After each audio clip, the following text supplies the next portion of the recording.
तो जिस तरह से आपको पता है हमारे पास रिएक्ट जेएस की ये लेक्चर सीरीज चल रही है और आज हम इसका पार्ट नंबर 2 कवर करने वाले हैं जिसका नाम है व्हाट इज बेबल। तो मैं हूं आपका सर मोहम्मद आदिल और अब हम अपना लेक्चर स्टार्ट करते हैं।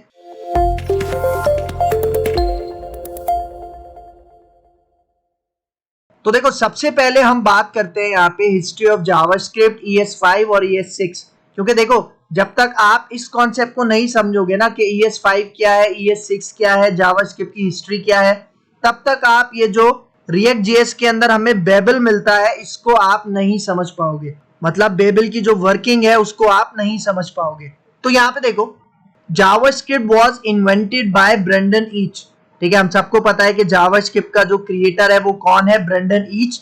और जावास्क्रिप्ट कब इन्वेंट हुई थी? 1995 में। इसका इन्वेंटर कौन है, क्रिएटर कौन है? Brendan Eich. और वो कहां पे काम करता था? नेटस्केप। नेटस्केप एक कंपनी है जहां पे ब्रेंडन ईच काम करता था। तो 1995 में उसने जावास्क्रिप्ट नेटस्केप में इन्वेंट की, इंट्रोड्यूस की। ठीक है, तो देखो ये जो प्योर जावास्क्रिप्ट है ना वो वही जावास्क्रिप्ट है जो हमें ब्रेंडन ईच ने बना के दी थी। तो अब यहाँ पे देखो सेकंड पॉइंट, एक और बात कर रहा है यहाँ पे हिस्ट्री की। The history is Brendan Eich created Mocha या मौका। मतलब देखो बहुत इंपॉर्टेंट पॉइंट कि जावास्क्रिप्ट लैंग्वेज का जो सबसे पहला नाम था वो क्या था? यहाँ पे MOCHA। अब इसको आप मोचा पढ़ो या मौका पढ़ो। Which became live script. मतलब मोचा के बाद वहां पे इसका नाम क्या रख दिया गया? Live script. और लाइव स्क्रिप्ट के बाद इसका नाम क्या रखा गया? जावास्क्रिप्ट। मतलब जावास्क्रिप्ट से पहले दो नाम इसके ऑलरेडी चेंज हो चुके हैं। तो ये भी एक ऐसा पॉइंट है जो अक्सर लोगों को नहीं पता होता। फिर आ जाओ आगे, third point, Netscape presented JavaScript to Ecma international.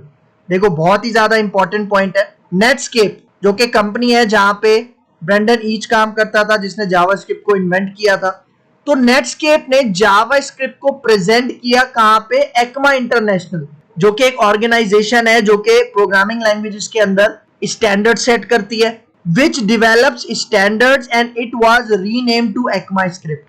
भाई देखो जब जावास्क्रिप्ट शुरू में बनाई गई थी ना, इसके अंदर कुछ स्टैंडर्ड्स मेंटेन नहीं हुए थे, कोई रूल्स एंड रेगुलेशंस वगैरह नहीं थे। अपग्रेडेशन का क्या प्रोसेस होगा फ्यूचर में, ये चीजें उसके अंदर मेंटेन नहीं की हुई थी। तो नेटस्केप ने जावास्क्रिप्ट को प्रेजेंट किया एक्मा इंटरनेशनल, जो कि आपके पास यूरोप की एक ऑर्गेनाइजेशन है जो कि प्रोग्रामिंग लैंग्वेज, कंप्यूटर हार्डवेयर से रिलेटेड जो स्टैंडर्ड्स होते हैं उन्हें सेट करती है। तो जब जावास्क्रिप्ट को एक्मा इंटरनेशनल में रिप्रेजेंट किया गया, प्रेजेंट किया गया, तो वहां पे एक्मा इंटरनेशनल ने जावास्क्रिप्ट के लिए कुछ स्टैंडर्ड सेट किए और फिर उन्होंने जावास्क्रिप्ट का नाम रीनेम करके क्या रख दिया? ECMAScript रख दिया। मतलब आजकल की जो आप मॉडर्न जावास्क्रिप्ट पढ़ते हो या सीखते हो उसको ECMAScript कहा जाता है। तो ये पॉइंट आपने याद रखना है कि आज जो आप मॉडर्न जावास्क्रिप्ट यूज कर रहे हो उसको बेसिकली ECMAScript कहा जाता है और शॉर्ट में इसको ESB कहा जाता है। ठीक है, तो देखो सबसे पहले मैं आपको यहाँ पे एक्मा इंटरनेशनल के बारे में थोड़ा सा बताता हूँ। ठीक है, तो यहाँ पे देखो सबसे पहले देखो एक्मा ये जो वर्ड है ये किससे स्टैंड करता है? मतलब आप यहाँ पे देखो एक्मा स्टैंड्स फॉर, देखो E से है यूरोपियन, C से है कंप्यूटर, M से है मैन्युफैक्चरर्स और A से है एसोसिएशन। तो पूरा मिलके ये क्या बना? European computer manufacturers association. ठीक है, तो ये तो इसकी फुल फॉर्म हो गई। अब इसका काम क्या है, इसकी वर्किंग क्या है? मतलब क्यों जावास्क्रिप्ट को एक्मा इंटरनेशनल में प्रेजेंट किया गया था, आखिर उसकी वजह क्या थी? मतलब आखिर ये ऐसा क्या काम करती है? तो यहाँ पे देखो what does ECMA international do, मतलब एक्मा इंटरनेशनल आखिर क्या काम करती है? तो यहाँ पे देखो पहला point, Ecma International is a non profit organisation that develops standards in computer hardware, communications and programming languages. मतलब देखो यहाँ पे क्या बता रहा है कि जो एक्मा इंटरनेशनल है ना ये एक नॉन प्रॉफिटेबल ऑर्गेनाइजेशन है जिसका क्या काम है? जो कि स्टैंडर्ड्स को डेवलप करती है। किन किन चीजों के स्टैंडर्ड्स डेवलप करती है? कंप्यूटर हार्डवेयर हो गए, कम्युनिकेशन मतलब राब्ते के लिए, कंप्यूटर लैंग्वेजेस में राब्ते के लिए जो हम चीजें यूज करते हैं, जिस तरह बहुत सारे प्रोटोकॉल्स वगैरह होते हैं। ठीक है, और प्रोग्रामिंग लैंग्वेजेस के जो स्टैंडर्ड्स होते हैं उनको सेट करना, मेंटेन करना, ये सारा काम आपके पास कौन करता है? ECMA international. इसका मतलब भाई देखो जब जावास्क्रिप्ट को बनाया गया था ना तो वो एक स्टैंडर्डाइज फॉर्मेट में नहीं थी, मतलब वो एक स्टैंडर्डाइज लैंग्वेज नहीं थी। ठीक है, क्योंकि उसके अंदर कुछ स्टैंडर्ड सेट नहीं थे, रूल्स एंड रेगुलेशंस नहीं थे, अपग्रेडेशंस का क्या प्रोसेस होगा फ्यूचर में, ये सारी चीजें उसके अंदर मौजूद नहीं थी। तो इसलिए जावास्क्रिप्ट को ECMA इंटरनेशनल के अंदर प्रेजेंट किया गया ताकि जो भी खामियां है जावास्क्रिप्ट के अंदर वो ये जो इंटरनेशनल ऑर्गेनाइजेशन है वो इसको चेक करे और अपनी राय से हमें आगाह करे। ठीक है, तो ECMA इंटरनेशनल ने जावास्क्रिप्ट के जब स्टैंडर्ड सेट किए तो उसके बाद उसने जावास्क्रिप्ट को रीनेम करके क्या नाम रख दिया, ECMAScript। फिर यहाँ पे देखो second point, ECMAScript is the official name of the JavaScript language. मतलब देखो जावास्क्रिप्ट को जब प्रेजेंट किया गया ECMA इंटरनेशनल में तो ECMA इंटरनेशनल ने उस जावास्क्रिप्ट का ऑफिशियल नेम दे दिया। मतलब आप समझ लो कि जावास्क्रिप्ट उस लैंग्वेज का ऑफिशियल नेम नहीं था, क्योंकि ऑफिशियल नेम आपको तभी मिलता है जब कोई ऑर्गेनाइजेशन, कोई इंटरनेशनल ऑर्गेनाइजेशन उसे कोई ऑफिशियल नेम नहीं दे देती। तो ऑफिशियल नेम यहाँ पे क्या है आपके पास, ECMAScript। ठीक है, तो अब आपको ये वाला पॉइंट समझ में आया होगा, ये वाला पॉइंट जिसके अंदर नेटस्केप ने जावास्क्रिप्ट को प्रेजेंट किया ECMA इंटरनेशनल में और फिर ECMA इंटरनेशनल ने जावास्क्रिप्ट के लिए कुछ स्टैंडर्ड सेट किए और उसका नाम रीनेम करके क्या रख दिया, ECMAScript। फिर आगे चलते हैं। अच्छा, अब यहाँ पे देखो, अब मैं एक डायग्राम से आपको यहाँ पे समझाता हूँ। भाई देखो, जो जावास्क्रिप्ट बनाई गई थी ना सबसे पहले, ठीक है, जो जावास्क्रिप्ट बनाई गई थी वो किसने बनाई थी, ब्रेंडन ईच ने बनाई थी नेटस्केप के अंदर। और वो कब बनी थी, ईयर कौन सा था, 1995। लेकिन फिर क्या हुआ, फिर जावास्क्रिप्ट को स्टैंडर्डाइज करने के लिए जावास्क्रिप्ट को कहां पे प्रेजेंट किया गया, ECMA इंटरनेशनल के अंदर रिप्रेजेंट किया गया। देखो क्यों प्रेजेंट किया गया ECMA इंटरनेशनल में, ताकि जावास्क्रिप्ट के जितने भी स्टैंडर्ड्स हैं वो ECMA इंटरनेशनल उनको सेटअप कर सके। तो ये जो जावास्क्रिप्ट को रिप्रेजेंट किया गया था ECMA इंटरनेशनल में वो कब किया गया था, 1997 में। मतलब जावास्क्रिप्ट जब लॉन्च हुई थी उसके ठीक 2 साल बाद ECMA इंटरनेशनल में उसे प्रेजेंट किया गया। क्यों, ताकि उसको स्टैंडर्डाइज कर दिया जाए जावास्क्रिप्ट को। भाई देखो ये सेम उसी तरह का कॉन्सेप्ट है। अगर किसी ने HTML लैंग्वेज पढ़ी हुई है तो HTML के स्टैंडर्ड्स किसने मेंटेन किए हैं, किसने सेट किए हैं, W3C।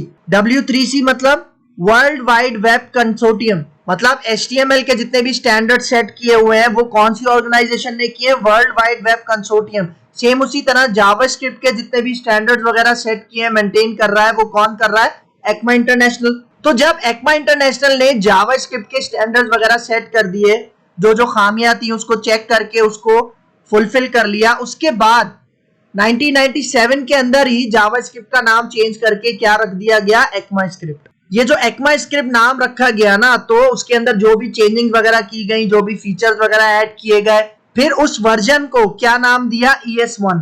मतलब ECMAScript का पहला वर्जन कब आया था आपके पास, 1997 में।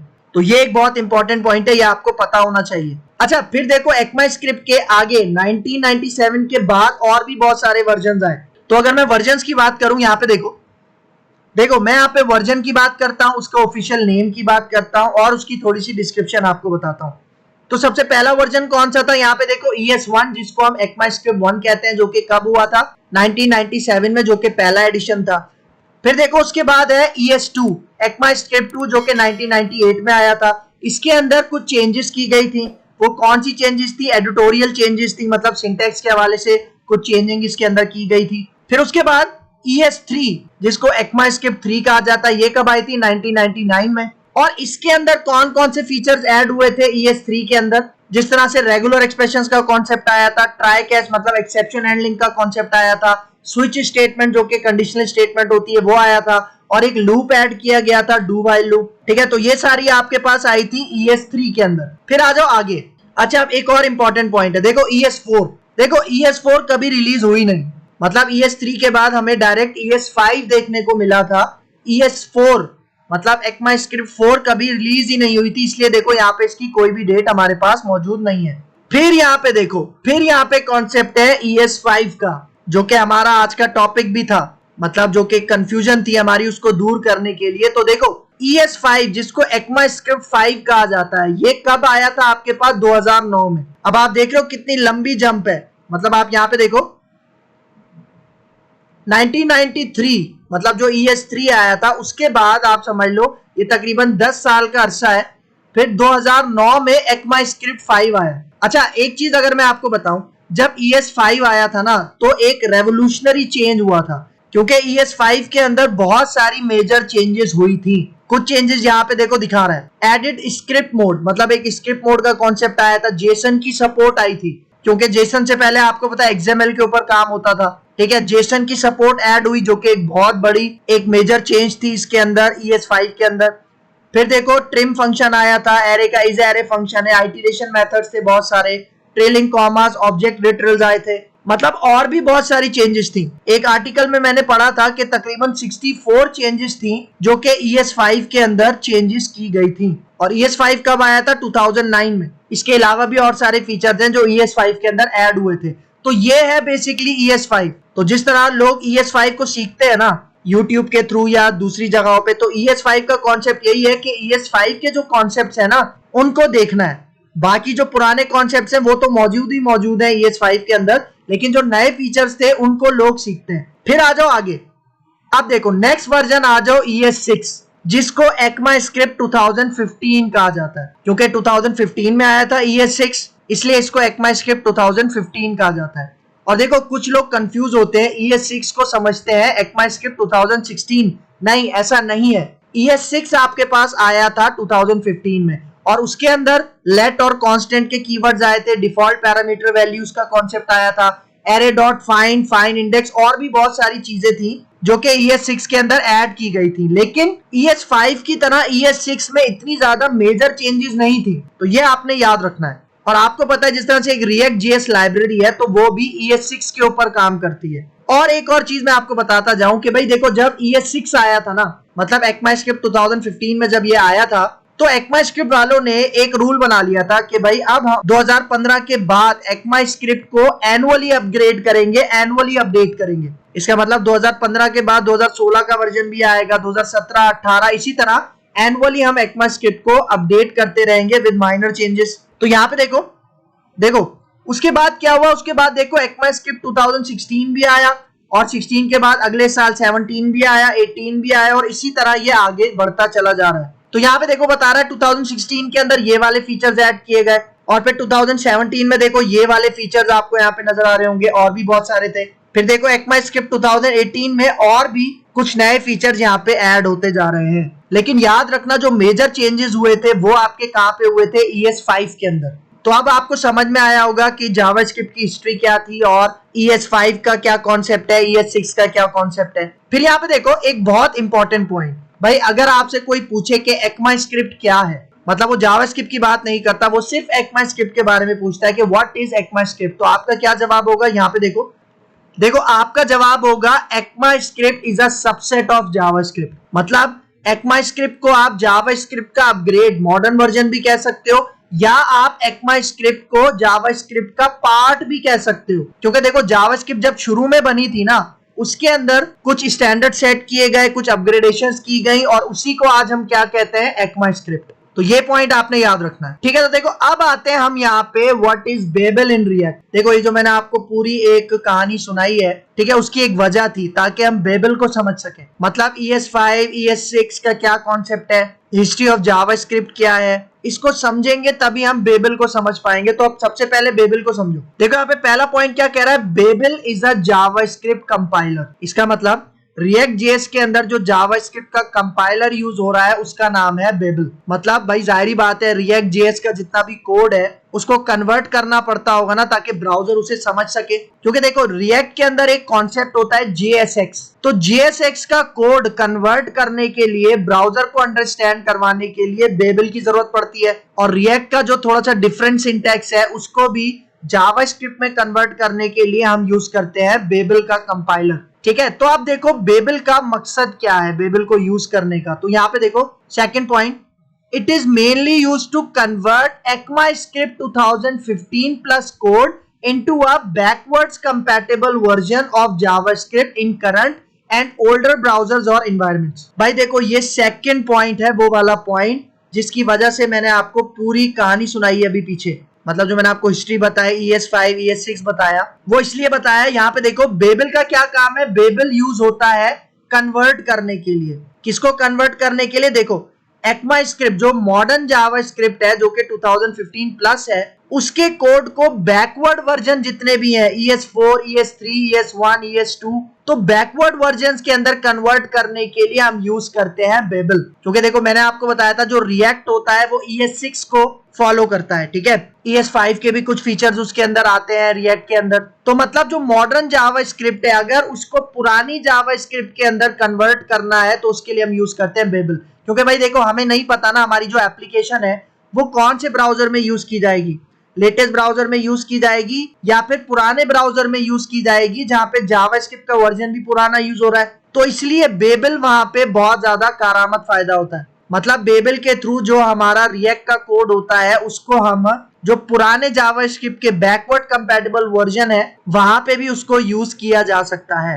तो हमारे कोड को कन्वर्ट करने का काम पुराने वर्जन में कौन करता है, बेबल करता है। भाई जिस तरह से अगर मैं एक एंड्रॉइड की मिसाल लेता हूँ, आपको पता है एंड्रॉइड के लेटेस्ट वर्जन बहुत सारे आ चुके हैं, लेकिन जो हम एंड्रॉइड एप्स बनाते हैं वो पुराने मोबाइल्स में मतलब पुराने एंड्रॉइड वर्जन के ऊपर भी चल रहे होते हैं। सेम उसी तरह का कॉन्सेप्ट है यहाँ पे कि भाई जो बेबल है वो आपका जो मॉडर्न कोड है उसको पुराने जो जावास्क्रिप्ट के वर्जन है उसमें कन्वर्ट करता है ताकि वो जो पुराने ब्राउजर्स हैं, पुराना जो जावास्क्रिप्ट का एनवायरनमेंट है उसमें भी आपके पास सपोर्ट मिले। भाई देखो मैं आपको एक सिंपल सी बात समझाता हूँ। भाई सपोज करो कि मैंने ECMAScript 2015 प्लस या जो हमारी मॉडर्न जावास्क्रिप्ट है, जो मॉडर्न ECMAScript है उसको यूज करके मैंने एक फीचर बनाया है, ठीक है, या आपने कोई एप्लीकेशन बनाई है। तो अगर मैं उन्हें ओल्डर ब्राउजर्स के ऊपर मतलब जहां पे ओल्ड जावास्क्रिप्ट रेंडर हो रही है वहां पे अगर मैं उस फीचर या एप्लीकेशन को रन करूंगा तो हो सकता है वो फीचर मेरे पास ब्रेक हो जाए या सही तरह से काम नहीं करे।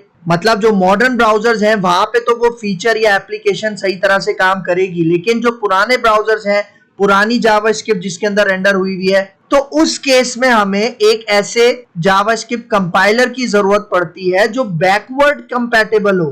बैकवर्ड कंपैटिबल मतलब जो कि हमारी मॉडर्न जावास्क्रिप्ट को पुराने ब्राउजर्स के अंदर चलाए। तो ये बेसिकली कॉन्सेप्ट होता है आपके पास बेबल का, इसलिए बेबल हमारे पास बहुत ज्यादा जरूरी है। और देखो जरूरी नहीं है कि ये बेबल हम रिएक्ट के साथ ही यूज करें, बेबल हम कहीं और भी यूज कर सकते हैं जहां पे हम मॉडर्न जावास्क्रिप्ट के फीचर्स किसी बैकवर्ड कंपैटिबल वर्जन के अंदर चलाना चाह रहे हैं तो वहां पे भी हम बेबल का यूज कर सकते हैं।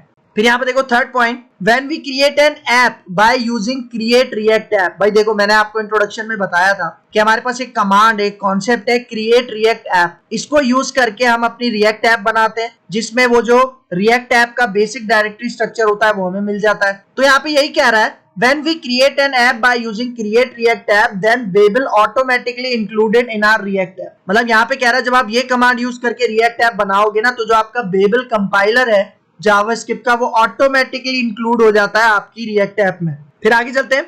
अब यहाँ पे देखो बहुत important point, Babel can convert JSX syntax. मतलब यहाँ पे देखो अभी तक हमने JSX सिंटैक्स को नहीं समझा रिएक्ट के अंदर, लेकिन यहाँ पे ये पॉइंट समझ लो कि हम एक सिंटैक्स यूज करेंगे JSX सिंटैक्स। जिस तरह भाई एक रेजर सिंटैक्स होता है, .NET वालों ने सुना होगा, लारावेल वालों ने सुना होगा ब्लेड सिंटैक्स होता है, ठीक है, वो जो कर्ली ब्रैकेट्स के अंदर लिखा जाता है। तो उसी तरह से रिएक्ट के अंदर भी एक JSX सिंटैक्स है, तो उसे कन्वर्ट करना पुराने जावास्क्रिप्ट के वर्जन्स के ऊपर, ये काम भी किसका है, बेबल कंपाइलर का है। तो ये पॉइंट भी आपने याद रखना है। तो मतलब आप समझ लो कि बेबल हमारे पास रिएक्ट का एक बहुत ज्यादा इंपॉर्टेंट कंपोनेंट है, बहुत ज्यादा इंपॉर्टेंट कॉन्सेप्ट है। तो ये था आज का हमारा lecture, what is Babel in React JS. उम्मीद करता हूँ आपको ये लेक्चर समझ में आया होगा। तो अगर आपको मेरी ये वीडियो पसंद आई है तो मेरा चैनल लाइक कीजिए, शेयर कीजिए, सब्सक्राइब कीजिए और मुझे अपनी दुआओं में याद रखिए। तो मिलते हैं इंशाल्लाह नेक्स्ट लेक्चर में, तब तक के लिए दीजिए इजाजत। अल्लाह हाफिज।